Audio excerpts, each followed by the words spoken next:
Hey, bud, David from Flash by V Nut here, working on putting this Arrow exhaust on the GSX8, and I got the canister here, and the DB killer in this, as you can see, it's got a couple spot welds, one right there and one right there, so I'm going to carefully grind them off with my Dremel, and then you can see there's no screw holding it in, and then I will just bang it out from the backside. This is another one of those very inefficient type of DB killers. I'll be able to put it back in with that set screw by using a set screw, but I'm thinking this thing's going to run pretty poorly with it in as far as power wise. Comparing it so far to the other system I've tested, which is the IXL, the big difference is the size of the pipe past the collector is significantly larger than the stock in the IXL. So I'm expecting this to have even better numbers. They really didn't come with instructions, or not that it really didn't. It didn't come with instructions at all. So I'm gonna have to try to figure out how what that's supposed to bolt to. So once I figure it out, I'll let you guys know. So all right, so excited to see what this thing does. Definitely not the easiest DV killer I've ever taken out, but I managed to get it out without messing up any of that carbon fiber end can, which I'm quite happy about. Here is the DB killer, where you can see I just ground on the welds, and then I'll show you what I would do, and then you can see this thing is not going to flow very well. And then I literally, with my jack handle here, just would take it and boom, boom, boom, and keep working it until it came out. So it took me about 10 minutes, but definitely be worth it for performance-wise. So I got it all installed. Took me a little bit more than an hour. I drained the radiator again. I'm sure there's other people that aren't going to do that, but I just found it way easier. Came with a bracket that mounts the canister to the mid pipe, bolts right to the stock location. There is a matte carbon fiber cover that goes on the canister that I'm not going to install, because eventually I'll be selling this. It has a really nice deep sound, definitely deeper than the IXL.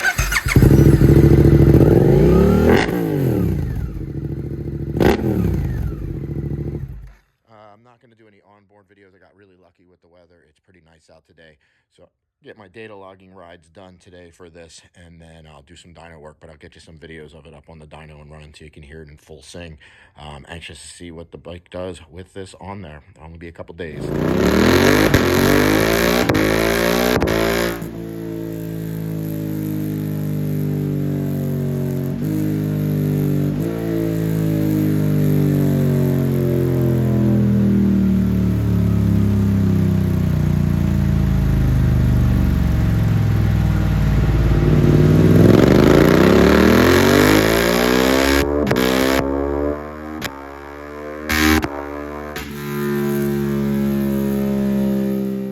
Wow, does it have some bark with this Arrow exhaust? I think it sounds great.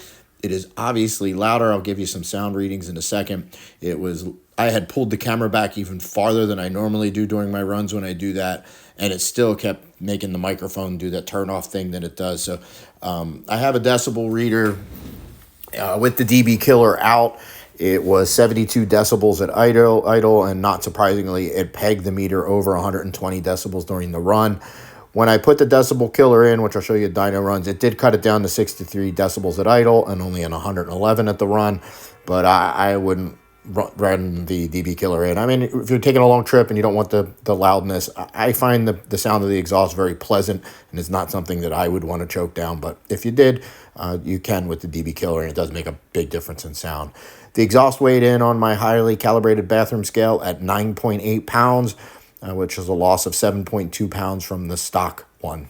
So let's get to the dyno runs. Dyno run you've been staring at for a couple seconds. This was my stock baseline run on a GSX8. Nothing to a decent number, but lots of holes and not the greatest looking curve ever. This next run is still stock bike, but just with the stage 1 airbox mod that I came up with, that you're removing the snorkel and the little foam up on top of the filter. This is what you get with the stock bike. This next run shows what I got after bolting up the Arrow exhaust. This is still with the stock ECU. It is apples to apples as far as both bikes have the airbox mod, because I'm going to assume everybody's going to do that because there's no reason not to. So this is stock bike with the airbox mod versus the Arrow exhaust with airbox mod and stock ECU. And you can see that it holds on the better power better. What's that? Almost 2 horsepower gain. Some nice gains in the middle, but still nothing that you would really go crazy about. But that's about to be fixed with some flashing stuff. Next, this is what the change we get by adding the flash with the Arrow exhaust. And again, still the stage 1 airbox mod. Basically, additional gains from idle to red line with almost a whole nother 4 horsepower in peak number. And just really, really nice improvements everywhere. So when you add it all together and you go back and compare the stock bike to where we are now with the Arrow exhaust, the stage 1 airbox mod, and my awesome flash, wow, there's really no comparison. So if we talk about just peak to peak, it's a full 7 horsepower gain, but that's at the old peak. And if we look at the new peak, that's a full 300 RPMs later, it's closer to 9 to 10 horsepower. Also, what's cool is if we notice that the peak torque has dropped down to a 900 RPMs lower. This is just a much more flexible, usable motorcycle. Gearing is not as crucial, just more over rev, just everywhere. This is just a much better bike. And this is only a dyno chart. This doesn't take into consideration the increased throttle response that you get from the flash, and just the bike is smoother, way nicer to ride, and way more enjoyable. So this is the stage 1 airbox mod. Let's look what we get when you do the stage 2 airbox mod. So this is comparing just the stage 1 airbox mod to the stage 2 airbox mod. If you're not familiar with it, this is basically removing the full airbox lid. I just cut it out so that I still had the surround to hold the air filter in place. And by doing that, we gain even more in mid-range.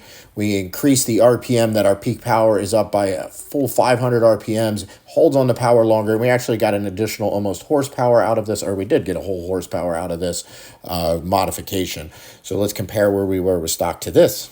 So when we compare where we started stock to where we are with the Arrow exhaust stage 2 airbox mod and my flash, we're going to look at this at a few different points because I think it's just really substantial and crazy. So at the old peak of 8,000 RPMs, we gained a full 8 horsepower. And you can see that the new peak power is now 800 RPMs higher than it was before with the stock bike. So let's take a look at what gains we have at that place.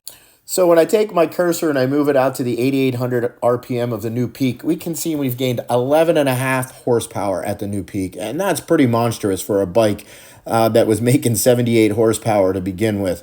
So yeah, pretty impressive. Again, this just makes it easier to gear, better for all conditions, really. And let's look at a couple more spots and see the gains more closely. So for this comparison, I moved the cursor down to 5,800 RPMs. I took away the torque curve because it got kind of busy and hard to see. But you can see we have 12 horsepower gain here at 5,800 RPMs. Again, just monstrous gains under the curve. Just really happy, obviously, and proud of my results. And after all that, here's what happens when you put the DB killer in. So the red line's a DB killer, blue line's DB killer out. And you can see we lost about 2.5 horsepower all the way across the top and a good 1.5 horsepower or so from 3,000 to 5,000 RPMs. If you really needed to put this in there, you can put it in there. The bike's not going to run horrible, but you are giving up some power and you are giving up a sweet sound. This exhaust really, really does have a great sound. So thanks, guys, for bearing with me through all those dyno runs. Wanted to take you through the full process so you could see it step by step and really appreciate everything. Thanks for watching. Remember, hit that subscribe and like button. Take care, guys.